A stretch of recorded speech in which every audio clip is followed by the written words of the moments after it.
Hi everyone, welcome to my channel. ఈరోజు ఈ వీడియోలో పంట కాలాల గురించి చూద్దాము.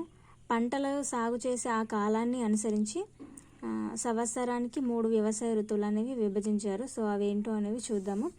సో మొదటగా ఖరీఫ్ పంట. ఖరీఫ్ అనేది నైరుతి ఋతుపవన కాలం అంటే వానకాలం పంట. ఖరీఫ్ అంటే వానకాలం పంట, నైరుతి ఋతుపవన కాలం. సో ఇది ఎప్పటి నుంచి ఎప్పటి వరకు ఉంటుందంటే జూన్లో స్టార్ట్ అయ్యి అక్టోబర్ వరకు ఉంటుంది.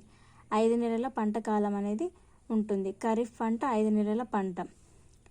మరి ఈ ఖరీఫ్లో ఏ ఏ పంటలు వేస్తారు, ఏ ఏ పంటలు పండిస్తారు అంటే ముఖ్యమైన పంటలు ఏంటి అంటే వరి, జొన్న, మక్కలు, సజ్జ, రాగి, వేరుశనగ, పత్తి, పొగాకు, చెరుకు పంటలనే వేస్తారు. ఎప్పుడు వేస్తారు? ఖరీఫ్ పంట కాలంలో వేస్తారు. సెకండ్ వచ్చేసి రబీ పంట నవంబర్ నుంచి ఫిబ్రవరి వరకు ఉంటుంది. రబీ పంట అంటే చలికాల పంట. ఈ పంట కాలం ఎంత ఉంటుందంటే 4 నెలల పాటు ఉంటుంది.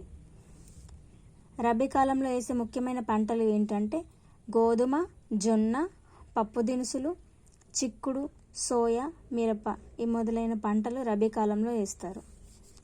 తర్వాత మూడవది జైద్ పంట కాలం. ఇది ఎప్పుడంటే వేసవికాల పంట, ఎండాకాలం పంట జైద్.